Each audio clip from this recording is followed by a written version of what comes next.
C'est surtout l'évangéliste Luc qui utilise l'expression « être rempli du Saint-Esprit ». Bonjour à tous, bienvenue dans le 10e numéro de l'émission Wake Up. Vous avez toujours la possibilité d'aller regarder nos émissions précédentes afin que nous soyons au même niveau. Aujourd'hui, nous allons voir la plénitude du Saint-Esprit. Ce mot plénitude ne se trouve pas sous cette forme dans la Bible, mais il désigne une réalité biblique dont il est souvent question, soit dans les exhortations, soit dans les récits du livre des Actes.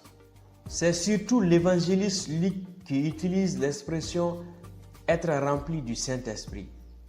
Les mots de sa langue, le grec, et les circonstances dans lesquelles les apôtres ont été remplis du Saint-Esprit nous amènent à une double conclusion.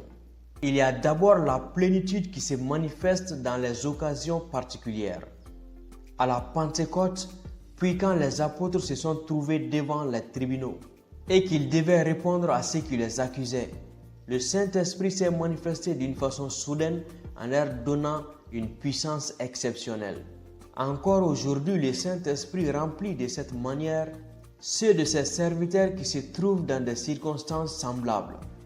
Ensuite, lorsque l'apôtre Paul exhortait les Éphésiens en disant « Soyez remplis de l'Esprit » Éphésiens 5,18.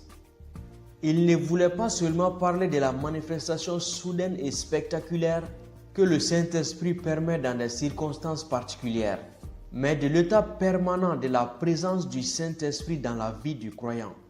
Il habite dans son cœur comme un visiteur important habite dans la maison d'un ami. La prochaine fois, nous allons voir la doctrine de l'homme. D'ici là, portez-vous bien et à bientôt.